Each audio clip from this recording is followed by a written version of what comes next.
बुद्ध अपने शिष्य आनंद और स्वास्थ्य के साथ एक गांव से गुजर रहे थे। अचानक एक आदमी आया और उसने बुद्ध से पूछा कि बुद्ध, क्या ईश्वर हैं? बुद्ध ने पूछा, तुम्हें क्या लगता है? तो उस व्यक्ति ने उत्तर दिया कि मुझे तो लगता है कि ईश्वर हैं, पर आपका क्या ख्याल है? तो भगवान बुद्ध मुस्कुराए और कहने लगे कि बिल्कुल गलत लगता है तुम्हें। इस अस्तित्व में ईश्वर जैसी कोई चीज है ही नहीं। तो वो आदमी हाथ जोड़कर चला गया। कुछ दूर चलने के बाद एक दूसरा आदमी आया। उसने बुद्ध से पूछा कि बुद्ध, मैं कई दिनों से परेशान हूँ। मुझे लगता है कि ईश्वर की बातें सभी बकवास हैं। तो बुद्ध हंसे और बड़े प्रेम से कहा, तुम्हें बिल्कुल गलत लगता है। इस अस्तित्व में सिर्फ ईश्वर ही है और कुछ नहीं। जरा देखो तो, आंख बंद तो करो, खोजो तो। इस उत्तर को सुनकर उनके शिष्य आनंद और स्वास्थ्य आश्चर्य में पड़ गए कि एक ही सवाल और दो उत्तर। अब शाम हो गई थी। बुद्ध विश्राम के लिए रुक गए। तभी एक आदमी घबराया हुआ आया और बुद्ध के पास आकर जोर से कहा कि बुद्ध, क्या ईश्वर हैं कि नहीं? मैं परेशान हूं, मैं खोज रहा हूं, मार्गदर्शन करें। तीसरे आदमी के सवाल पर बुद्ध चुप रहे, कुछ नहीं बोले। उन्होंने मौन होकर अपनी आंखें बंद कर ली। अब आनंद और स्वास्थ्य के आश्चर्य का ठिकाना ना रहा। वो सोचने लगे कि एक जैसे तीन सवाल और अलग अलग जवाब। उन दोनों को बुद्ध की ये चुप्पी हैरान कर गई। आदमी के जाते ही आनंद ने उनसे पूछा कि सुबह जब उस पहले व्यक्ति ने पूछा था तो आपने कहा कि हाँ, दोपहर में जब दूसरे आदमी ने कहा तो आपने कहा कि नहीं, और शाम को आप मौन रहे। भगवान, तीन आदमी एक ही तरह के सवाल लेकर आए, लेकिन मैं हैरान हूं कि आपने तीनों को अलग अलग जवाब दिए। मुझे कुछ समझ में नहीं आ रहा है। तो भगवान बुद्ध मुस्कुराए और कहने लगे कि आनंद, जो पहला व्यक्ति आया था उसने मान लिया था कि ईश्वर हैं, तो मैं उसकी मान्यता को मिटा देना चाहता था कि वो खोजना शुरू करे। ईश्वर हैं ये मानकर बैठ ना जाए, वो सत्य तक पहुंचे और उसका अनुभव करे। और दूसरे व्यक्ति ने भी मान लिया था कि ईश्वर की बातें कोरी बकवास है। मैंने उसकी धारणा को भी मिटा दिया ताकि वो भी खोजे कि ईश्वर है कि नहीं। और तीसरा आदमी अभी संशय में था, वो खोज रहा था, इसीलिए मैं मौन रह गया। यहाँ पर मौन रह जाना ही उचित था। दोस्तों, भगवान बुद्ध के बारे में ये प्रचलित था कि वो किसी भी प्रश्न का जवाब सीधे सीधे नहीं देते थे। उनके जवाब रहस्य से भरे होते थे। तो थोड़ी देर सुनने के बाद उनके शिष्य स्वास्थ्य ने कहा कि मुझे ईश्वर के बारे में आपसे सुनना है। कृपया कर आप मुझे बताएं कि ईश्वर है कि नहीं। आप ईश्वर को मानते हैं कि नहीं? और इसके साथ ही मैं आपसे अनुरोध करता हूं कि आप मेरे इस प्रश्न का सीधा सीधा उत्तर दें। तो भगवान बुद्ध मुस्कुराए और कहा कि ठीक है, मैं उत्तर देता हूं, पर उससे पहले मैं तुमसे कुछ पूछना चाहता हूं। पहले इन प्रश्नों का जवाब तुम मुझे दो। स्वास्थ्य ने कहा कि बिल्कुल बुद्ध, आप पूछिए। तब बुद्ध ने पूछा कि तुम सूर्य को मानते हो? तब स्वास्थ्य ने बुद्ध की तरफ आश्चर्य से देखा और कहा कि बुद्ध, ये किस प्रकार का प्रश्न है? ये तो कोई बालक भी बता देगा। सूर्य तो साक्षात प्रकट होता है, सबको प्रकाश और ऊर्जा देता है। हम सभी का जीवन उसी पर आधारित होता है, वो तो साक्षात है। तो भगवान बुद्ध ने कहा, जिस प्रकार सूर्य साक्षात है तो उसे मानने का कोई प्रश्न ही नहीं उठता। फिर ईश्वर है कि नहीं, ये प्रश्न क्यों उठा? इसका तो यही अर्थ है कि तुम्हारे मन में ईश्वर को लेकर संदेह है, क्योंकि ईश्वर सूर्य की भांति प्रत्यक्ष नहीं है और तुम भी ईश्वर को बुद्धि से ढूंढने निकले हो। बुद्धि केवल उन्हीं बातों को मान पाती है जो उसे प्रत्यक्ष रूप से दिखाई पड़ता है, और ईश्वर कभी भी प्रत्यक्ष रूप से तुमको दिखाई नहीं पड़ेगा। और अगर दिख भी गया तो वो ईश्वर नहीं होगा। ईश्वर को मानते हैं कि नहीं मानते, असल में ये प्रश्न ही गलत है। और गलत प्रश्न का सही उत्तर भला कैसे दिया जा सकता है? और यदि किसी प्रकार दिया भी जा सकता है तो वो उत्तर भी इस प्रश्न की भांति गलत ही होगा। स्वास्थ्य द्विधा में पड़ गया। उसने कहा, बुद्ध, मुझे कुछ समझ नहीं आ रहा। तब भगवान बुद्ध ने कहा कि ईश्वर को माना नहीं जा सकता, बल्कि ईश्वर को जाना जा सकता है। अगर तुम्हारा प्रश्न ये होता कि मैं ईश्वर को जानना चाहता हूं, तब मैं तुम्हारी मदद कर सकता था। इस संसार में कुछ भी मानने वाले लोग जानने से चूक जाते हैं, उनका विकास रुक जाता है। जिनका स्वयं का कोई बोध नहीं होता, वो सत्य क्या है कभी नहीं जान पाते। जान केवल वही पाता है जो निरंतर खोज रहा है। जानने की यात्रा थोड़ी मुश्किल है, लेकिन मानना बहुत आसान है। मानने में ना कोई खर्च है, ना कोई परिश्रम। किसी ने कह दिया, किसी ने आपको समझा दिया, बुद्धि संतुष्ट हो गई और आपने मान लिया। लेकिन मानकर रुक जाने वाले लोग इस संसार के सबसे अभागे प्राणी हैं।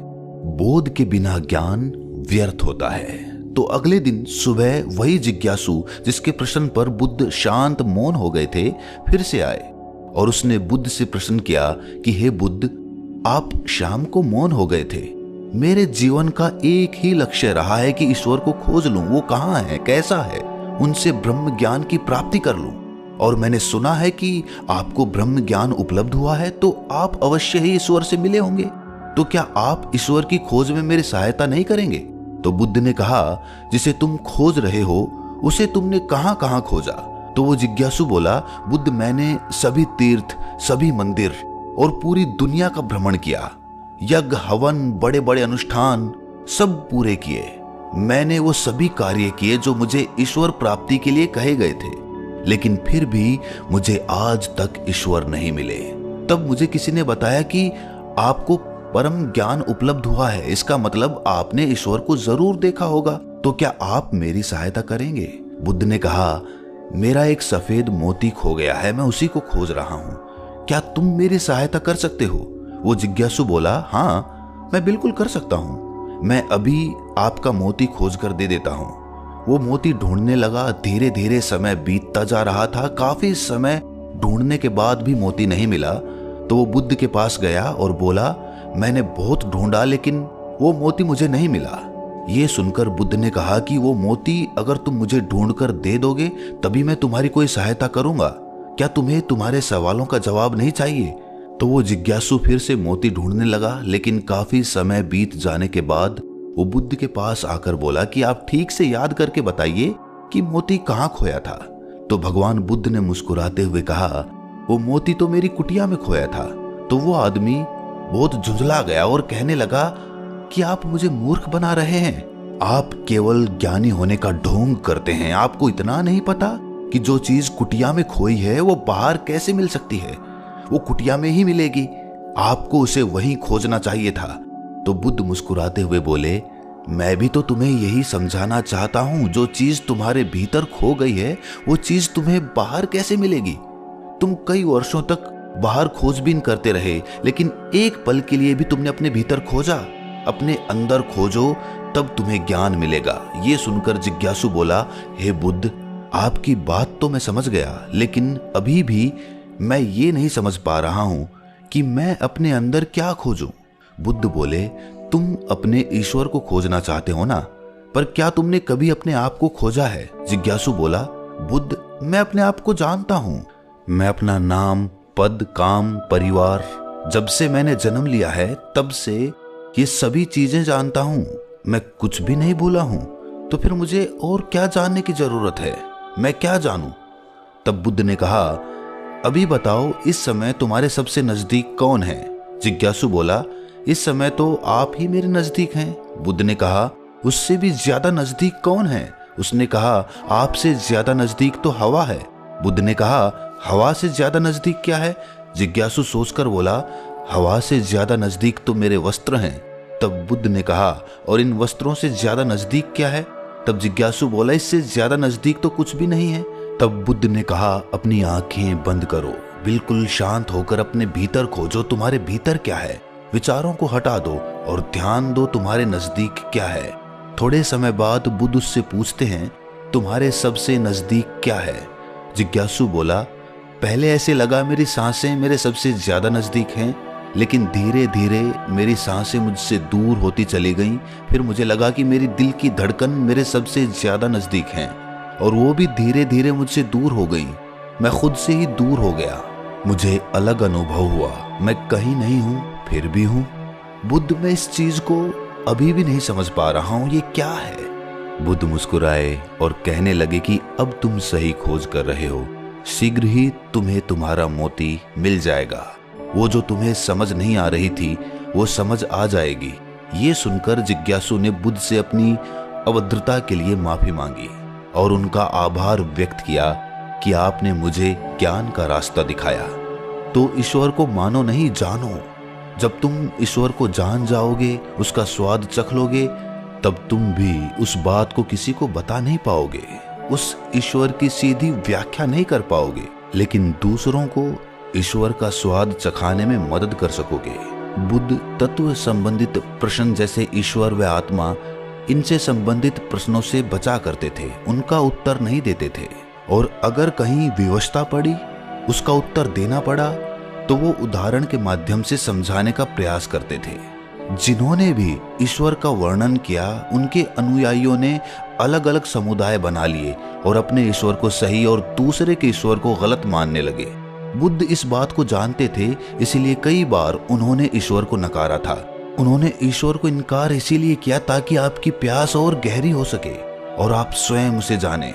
उन्होंने सदैव कहा है कि मेरे या किसी के कहने को मानो नहीं, स्वयं अनुभव करो। दूसरों के कहने या सुनने से धारणा उत्पन्न होती है और धारणा खोज में सबसे बड़ी बाधा होती है। बचपन से ही सभी को सिखाया जाता है कि यही हमारे इष्ट हैं, यही हमारे भगवान हैं, और इसीलिए वो बच्चा जो कि खोजी हो सकता था, जो जिज्ञासु हो सकता था, उसकी जिज्ञासा वहीं पर समाप्त हो जाती है और वो बच्चा जीवन पर्यंत उन कर्म कांडों में लगा रहता है जो कि दूसरों ने उसे बताए थे। वो खुद का मार्ग कभी तलाश ही नहीं पाता। और यही धारणा पीढ़ी दर पीढ़ी हर धर्म में चली आ रही है और इसीलिए ईश्वर को तलाशने वाले लोग बहुत कम बचे हैं। बुद्ध हमेशा कहते थे कि मानना तो बहुत आसान है, किसी ने कहा और आपने मान लिया, इससे आपकी खोज हमेशा के लिए समाप्त हो गई। अगर आपको सच में खोजना है तो उसके लिए आपके मन में संशय होना चाहिए। संशय होगा तभी सवाल उठेंगे और सवाल उठेंगे तभी आप किसी को जान पाओगे। वो तो सारी धारणाओं से परे है, क्योंकि धारणा बुद्धि का ही अस्तित्व होता है और बुद्धि से उसे कभी जाना ही नहीं जा सकता। अगर उसे जानना है तो बुद्धि के पार जाना होगा और बुद्धि के पार जाने के लिए आपको अपनी धारणा यहीं पर मिटा देनी होगी। हम अपनी पहचान अपने धर्म, अपने नाम, अपने कुल या अपने परिवार से करते हैं, लेकिन ये सारी पहचान ऊपरी होती है, बाहरी होती है, दुनिया के लिए होती है। लेकिन भीतर से जब हम खुद को झांकते हैं, खुद को पहचानने का प्रयास करते हैं, तो हम ये पाते हैं कि हम खुद से ही अनजान हैं, हम खुद को पहचानते ही नहीं हैं। मैं कौन हूं? यही सवाल अपने आप से बार बार पूछने पर आप अपने भीतर उतरते हैं। रमण महर्षि, जो कि एक बहुत बड़े दार्शनिक हुए हैं, बहुत बड़े संत हुए हैं, वो यही ध्यान अपने शिष्यों से करवाते थे। अपने आप से सवाल करो, अपने मन में ये सवाल उठाओ कि मैं कौन हूं, मैं कौन हूं। और बार बार जब हम ये सवाल अपने आप से पूछते हैं तो हम अपने भीतर उतरते चले जाते हैं, जहां पर हमें अपने वास्तविक स्वरूप के दर्शन होते हैं और वहीं पर हमें परमात्मा या फिर भगवान के दर्शन प्राप्त होते हैं। ईश्वर वहीं पर बसता है। तो दोस्तों, कैसी लगी ये व्याख्या आपको? कमेंट सेक्शन में जरूर बताना। कोई प्रश्न हो तो भी कमेंट्स में जरूर पूछना। तो मिलते हैं अगली वीडियो में। अगर चैनल पर पहली बार हैं तो चैनल को सब्सक्राइब करें, नोटिफिकेशन बेल को प्रेस करें और अपना ख्याल रखें।